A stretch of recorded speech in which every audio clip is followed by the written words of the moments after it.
అమెరికాలోనే కాదు, మన తెలుగు రాష్ట్రాల్లో కూడా ఇప్పుడు గన్ కల్చర్ అనేది విపరీతంగా పెరిగిపోయింది. ఎప్పుడు చూసినా అంటే దాదాపుగా మనకి నెలలో చూసుకుంటే 1-2 కేసులు ఇవే నమోదవుతూ ఉన్నాయి.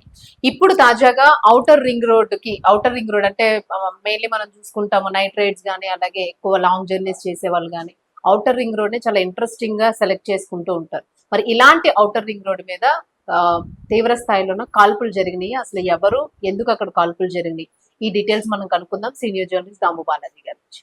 సార్ నమస్తే. నమస్తే సార్, మనం రెగ్యులర్ గా ఏదో సాధించినట్టుగా అమెరికా గన్ కల్చర్ అంటాం. సరే, ఇప్పుడు అది మన ఇండియాలోనే ముఖ్యంగా మన తెలుగు రాష్ట్రాల్లో కూడా కనిపిస్తుంది. మీరేమంటారు దానికి?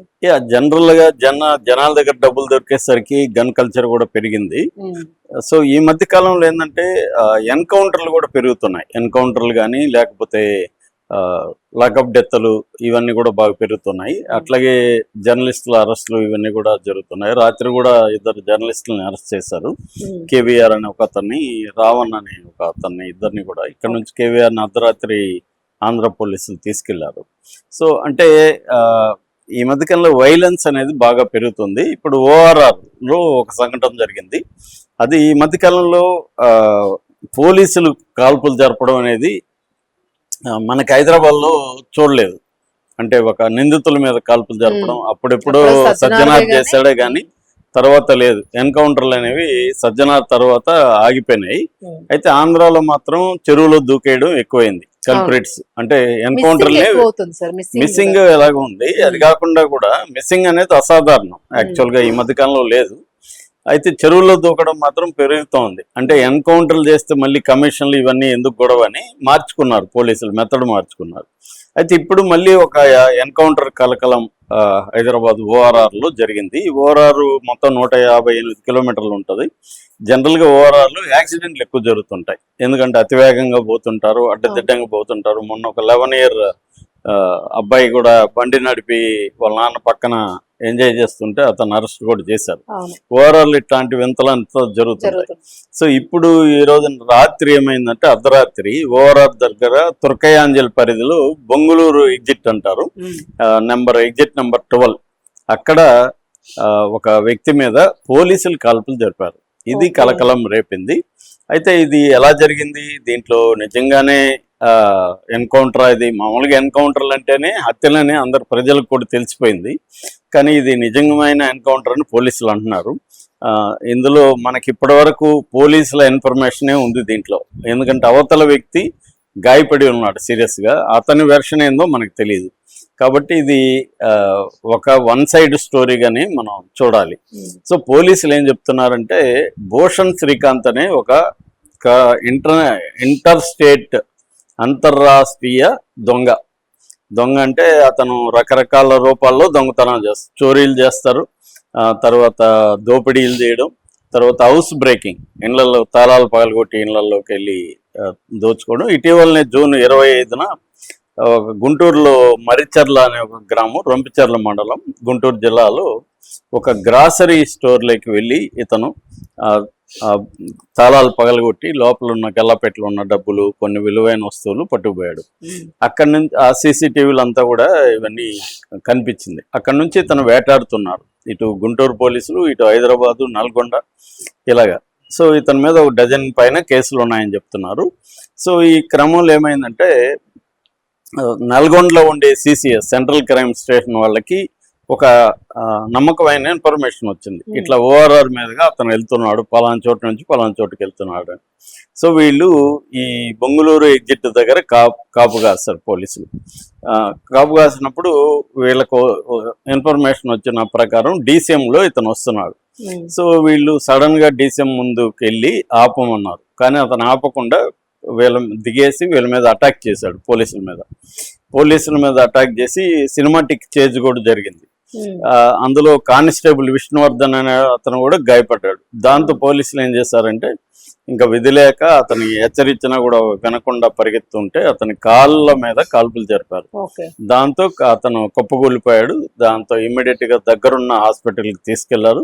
అతనైతే సేఫ్, ప్రాణాలతో అయితే ఉన్నాడు. ఇప్పుడు ఇంకొక అతను విష్ణువర్ధన్ కానిస్టేబుల్ కూడా వైద్యం చేశారు. అతనికి మైనర్, అంటే అతని మీద ఏదో ఇతను దాడి చేశాడు అంటున్నాడు. సో ఇది వాళ్ళు చెప్తున్న స్టోరీ అన్నమాట.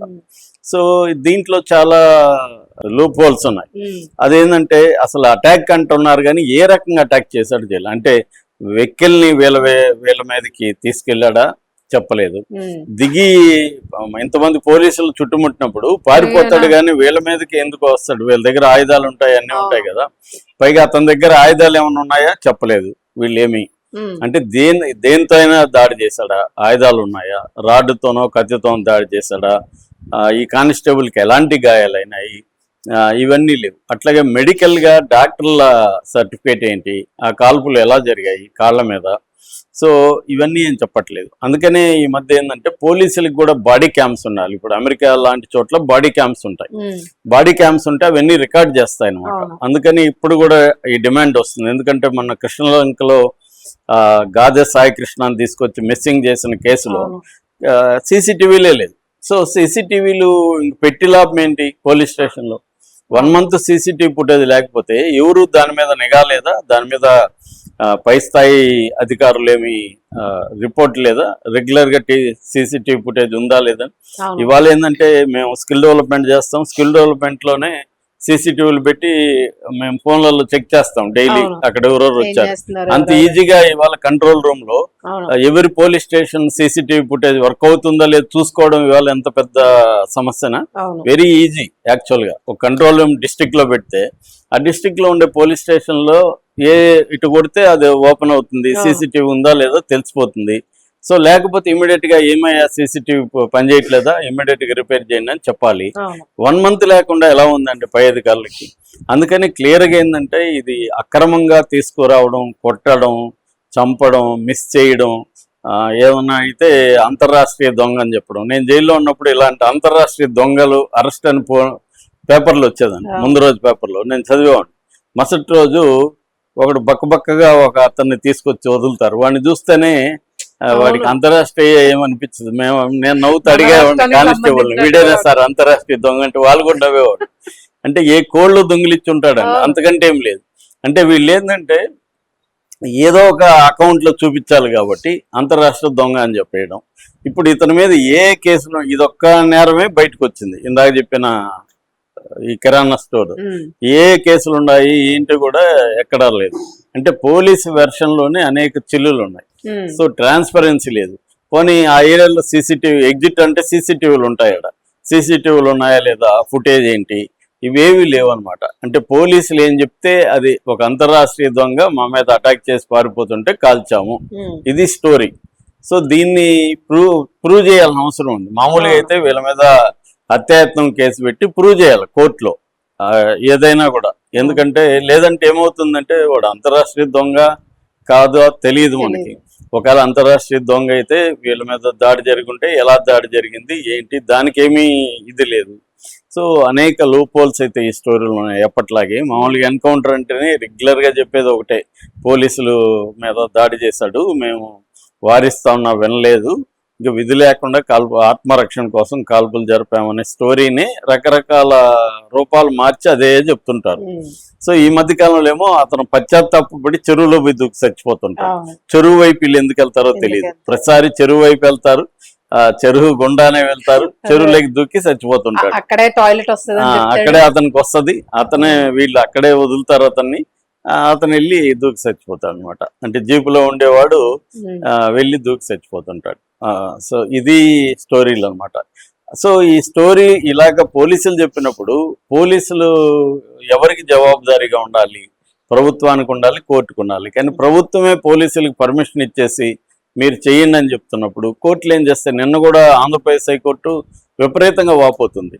మాతో మళ్ళీ మీరు మాకు చెప్తామన్నారు, చివరికి చూస్తే ఛార్జ్ షీట్ వేశారు. ఎలా వేశారు? ముందు మాకు వివరిస్తామని చెప్పారు మేము అడిగిన దానికి. అది లేకుండా పాత 3 ఏళ్లకు ముందు తీసుకొచ్చి ఇప్పుడు ప్రాసిక్యూషన్ చేయమంటున్నారు. ఇవన్నీ కోర్టు ధిక్కరణ కదా అంటుంది. కోర్టుని గవర్నమెంటే ధిక్కరిస్తా ఉంటే కోర్టు ఏం చేయాలి? అది పరిస్థితి ఇవాళ ఏంటంటే దీనికి అంత ప్రజల మద్దతు అని చెప్పడం. ప్రజలంటే ఎవరు అనేది పెద్ద బిగ్ క్వశ్చన్. ప్రజలంటే ఎవరంటే వాళ్ళ పార్టీ వాళ్ళే. వాళ్ళ పార్టీ వాళ్ళు పోస్టులు పెడతారు వీడిని చంపేయడం కరెక్టే అని. అలా పెట్టిన వాళ్ళని అరెస్ట్ చేయాలి యాక్చువల్గా. ఎందుకంటే నువ్వెవడు చంపడానికి, చట్ట ప్రకారం అతను తీసుకెళ్లి కోర్టులో శిక్ష వేయించాలి. కానీ అదే పెద్ద పెద్ద వాళ్ళని, డబ్బులు ఉన్న వాళ్ళని వీళ్ళు ఎలా చేస్తారా? చేయరు. సో ఈ భూషణ్ అనేవాడు క్లియర్ గా ఒక చిన్న స్థాయి దొంగగా ఉంటాడు, నో డౌట్. అది పెద్ద స్థాయి దొంగలకి మళ్ళీ వీళ్ళతోనే సంబంధాలు ఉంటాయి. పోలీసుల హ్యాండ్ లేకుండా పెద్ద నేరాలు ఎవడు కూడా చేయలేడు. ఖచ్చితంగా వాళ్ళ వాటా ఉంటుంది. పెద్ద రెగ్యులర్ గా ప్రొఫెషనల్ గా చేసే వాళ్ళకి అందరికి కూడా. ఇప్పుడు గాది సాయికృష్ణ అదే కదా, 25 కోట్ల పంచాయతీ, ల్యాండ్ పంచాయతీ, వీళ్ళకి ఆల్రెడీ పోలీసులకి సంబంధాలు ఉన్నాయి, దాంట్లో భాగంగా చేశారు. సో క్రిమినల్స్ ని పోలీసులు వాడుకోవడం అనేది ఎప్పటి నుంచో ఉంది. నయీం సంఘటన చాలా పెద్ద ఇది. సో ఇప్పుడు ఈ స్టోరీలో కూడా అనేక లూప్ హోల్స్ ఉన్నాయి. అతని వెర్షన్ ఏంటో కూడా ఎవరికి తెలియదు మనకి. అతన్ని మాట్లాడినెవరు కూడా. అతను కాల్పులు జరిపారు. అతను నిజంగానే కొంత సేఫ్ గా ఉన్నాడా, లేకపోతే రేపో ఎల్లుండో చనిపోయినాడని డిక్లేర్ చేస్తారా అనేది కూడా తెలియదు. అంటే ఈ మధ్య ఎన్కౌంటర్లు కూడా విచిత్రంగా చేస్తున్నారు. డైరెక్ట్ గా చేయకుండా, ఒకేసారి చేయకుండా చెరువులో ముంచి చంపేయడం, చెరువులో దూకేశాడని చెప్పడం, లేకపోతే ఇట్లా కాళ్ళ మీద జరిపాము అని చెప్పడం, తర్వాత చనిపోయాడని చెప్పడం, అలాంటివి జరుగుతుందనేది చూడాలి.